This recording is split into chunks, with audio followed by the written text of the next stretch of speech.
100,000 speeches, but this might be my most important speech in 36 years.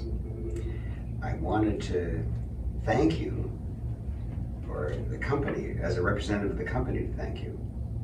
But I realized that it's the other way around, that you've actually created the company. And I was really startled to realize that you had one unpleasant half-year employment with two lawyers you didn't like, and then switched to the Raymond Aaron Group and have been here for 99% of your working life.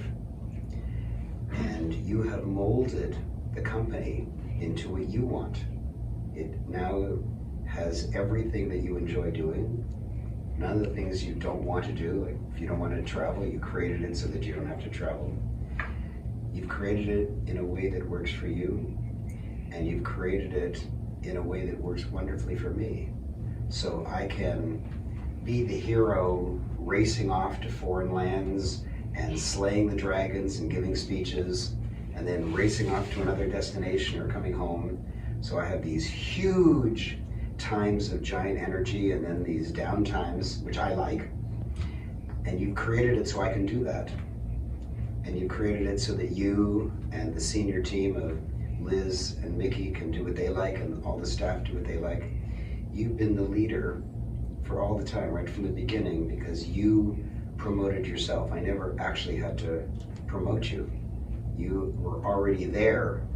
You had already moved up to that role, which I really, really admire. And this conflict of wanting to thank you, but you've actually created the thing that is thanking you, is the same problem that A.A. Milne faced after his book Winnie the Pooh was finished. He wanted to dedicate it to his wife, but then he realized that she had given him the book. And so he wrote a dedication, which is one of the most touching poems I've ever read. And so I want to recite it to you so that you realize this issue. It's so beautiful to me. You gave me Christopher Robin, and then you breathed new life in Pooh. Whatever of each has left my hand goes homing back to you. My book is ready and longs to meet the mother it comes to see. It would be my present to you, my sweet, if it weren't your gift to me. And so I really love that you take such control of the company and lead it so well. And I love that you have collected around you such loyal and powerful people like Liz and Mickey. Liz treats our most important clients so well, and Mickey gives you and me such wise advice and is such a good steward of our finances. But you're the lead, and you have created it. And I can't imagine what my life would be without you. But not just my business life. When I was dating, anyone who made past the first date, I would concoct some reason why I had to drop into the office so that you could see her and pass judgment. It was always the same judgment. You always said no to everybody, and I didn't realize till later that what it meant is that you had such a high opinion of me and that none of the women rated. And you even found my wife by suggesting we do a Mulberry Hill gang, and I postulate that the woman of my dreams would be in the class. And indeed, she's the only woman that you've ever approved. And so I'm really grateful that you are my confidant and secret agent. So you have created my business, you created the company, you created my travel and my vacations and my marriage. You really are an extraordinarily important person in my life. And when I was thinking of who is in that inner circle, there's only four. There's my wife, two daughters, and you. You are in the very center of my life.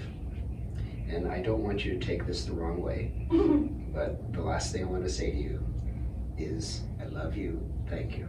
Aww.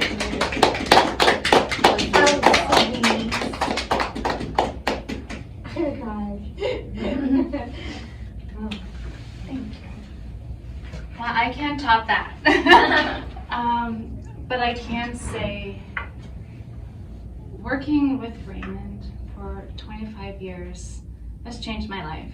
I grew up working at the Raymond Aaron Group. I got married while working at the Raymond Aaron Group. I had my children. I just grew as a person, as someone that worked in the company, worked the company, and grew the company with Raymond and Mickey and Liz and so many other people. And it's changed my life. It's changed everything. Right from the one thing I'll never forget Raymond said to my dad so many years ago.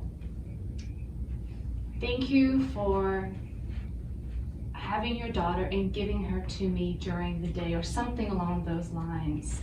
And because from going to work and being with Raymond, and I'll never forget that, because my dad was like, what a strange thing to say, but wow, like what an amazing thing to say, to hear someone say about your daughter.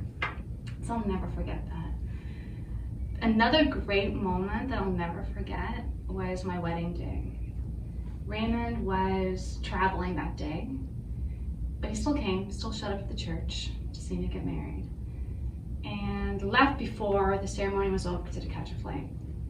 But he left a note in the limo, and a limo driver drove us to get our pictures done to our reception hall, and then forgot to give me the note. But he called the hall sometime during that night to read me the note that Raymond had left in the car. And through ups and downs, me thinking, do I want to still work here? Should I find a new job?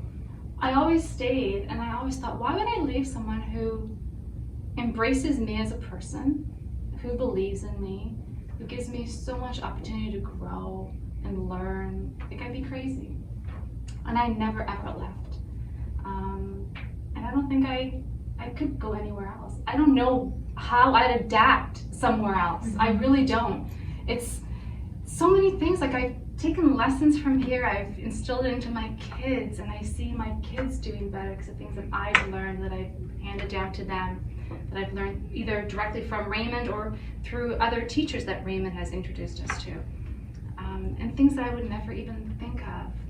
Even just watching yesterday the live stream for half the day, I was taking little notes, and the one thing that I'm going to teach my kids over the holidays, and I've heard it before, I just really paid attention yesterday, was never add time.